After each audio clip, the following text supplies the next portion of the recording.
โอ้โหโคตรเท่อะกดแรกไปเลยทุกคนมาแล้วจังหวะนี้นะทุกคนโอ้ยสัตว์ลายใต้ทะเลอย่าลืมว่าทีมนี้มันจะมีอยู่5-6ตัวนะทุกคนก็คือตัวนี้มันจะเป็นพวกสัตว์ทะเลหรือว่าสัตว์ประหลาดแล้วก็มีพวกหุ่นยนต์ที่ออกมาสู่ก็จะมีบามอนมีอากาศแล้วก็มีซันน้องมี3ตัวโอเคสวัสดีนะเพื่อนสำหรับคลิปนี้จะมาบอกวิธีซุ่มสกินคอลเลกเตอร์แบบประหยัดก็คือก่อนนี้อัดคลิปไปแล้ว และก็ลืมเปิดไมค์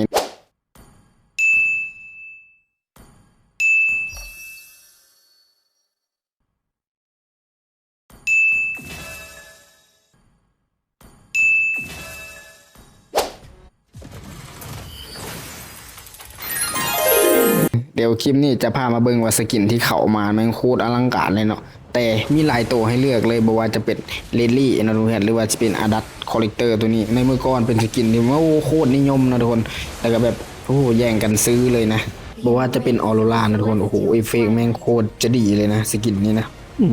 ถ้าคนใดอยากได้ก็ต้องจัดเลยล่ะจนหลายถ้าคนเป็นเมนเวทเนี่ยโอ้โคตรจัดเนาะสกินโคตรงามอลังการเนาะคนบอกว่าจะเป็นอาดัตตัวนี้ในช่วงหนึ่งยูราวอาดัตสกินนี่แม่งโคตรดังเลยนะทุกคนแต่ตัวนี้ก็คือโบแนะนำตัวนี้เนาะสำหรับไม้ เอ็ดเมอร์ลันดาถ้าว่าทุกคนจะเล่นก็ได้อยู่แต่ก็โบงามบันไดเนาะทุกคนตัวที่งามก็คือตัวนี้แหละ3ตัวเนาะมีฮิวเคิร์ตตัวนี้เดี๋ยวอาจจะมาไอซุ่มไปแล้ว10 ครั้งนะทุกคนเดี๋ยวจะมาลงข่าววิธีซุ่มแบบประหยัดนะทุกคนช่วงนี้ก็กิจกรรมมาหลายเนาะก็คือเฮาได้กดไปแล้วเนาะมันลดวันแรกนะ350เพชรเนาะตัวนี้เฮาได้มา87โทเค็นเพชรเฮามีอยู่ตอนนั้น2,700นะทุกคนแต่เฮาต้องซุ่มอันนี้วันละครั้งไปแบบนี้แต่ละวิธีประหยัดนะบ่แต่มันจะมีซื้อตัวนี้ใน99เนาะหรือว่าซื้อพวกนี้มันจะได้เอาดาวอยู่นี่นะทุกคนนี่กดรับก่อนแล้วมันบอกว่าใส่เพชร100เพชรอ๋อเราต้องใส่นะทุกคนโอ้ยกดไพ่ กดผิดอย่ามันเนาะกดเปิดไปเลยนะทุกคนโอ้โหได้ทีละ5โทเค็นกระเทือนแหละเดี๋ยวเราก็จะมาใส่เพชรในการซุ่มสกินเราคาแรคเตอร์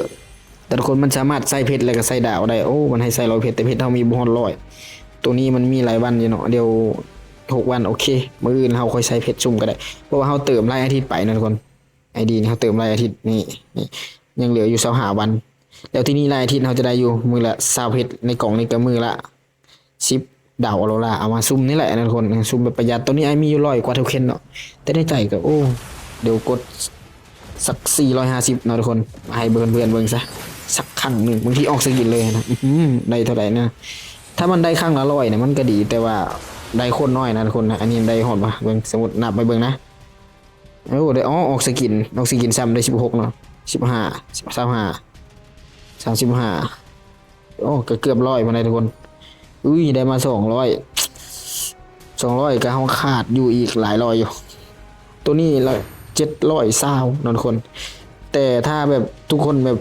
ใจห้อนก็คือแบบกดจัดเลยประมาณ3-4,000เพชรนั่นแหละทุกคนโอ้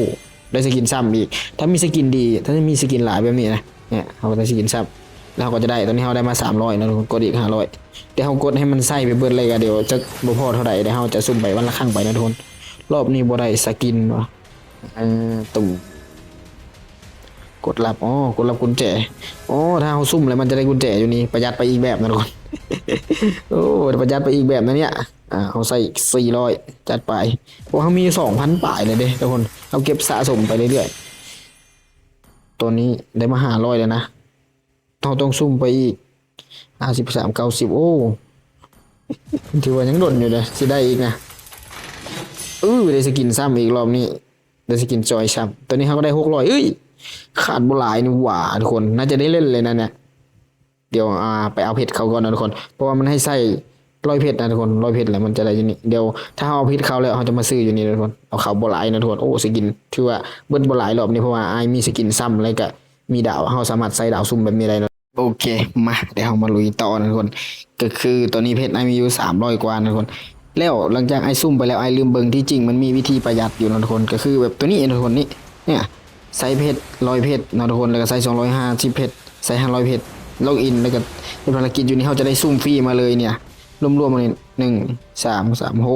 7 8 9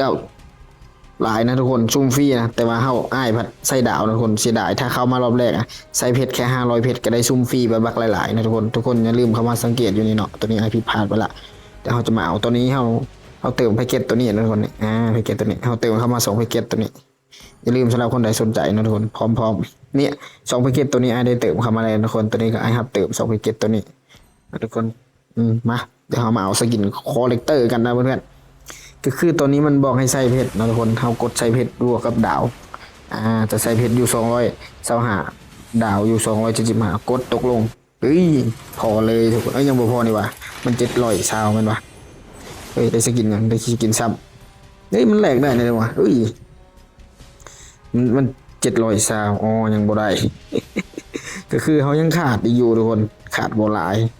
เขากดนี่กดรับนี่ก่อนนี่เมื่อกี้นี่ลืมนี่ได้ซุ่มฟรีอีกครั้งหนึ่งถ้าใส่250เขาก็ได้ซุ่มฟรีนะทุกคนตอนนี้เขาใส่ไปแล้ว225แล้วก็แค่กดบุ้มอยู่นี่พอเลยว่า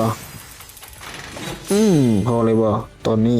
เรียบร้อยพอเรียบร้อยแล้วทุกคนก็คือเพชรเขาก็ยังเหลือถือว่าเบิร์ดบ่หลายสำหรับสกินคอลเลกเตอร์ตัวนี้นะทุกคนมาทำการแลกเลยเด็กทุกคนมาแล้วจังหวะนี้นะทุกคนโอ้ยสัตว์หลายใต้ทะเล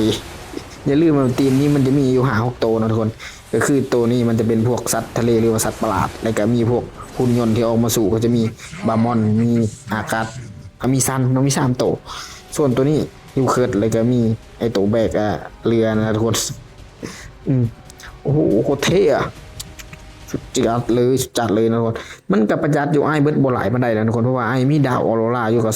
2,700นะทุกคนก็ร่วมประมาณ3,000 ปลายแต่วันอย่าลืมให้ทุกคนเข้ามาใส่เพชรแล้วมันจะได้ยูนิกัดมันเด้อทุกคนเด้อ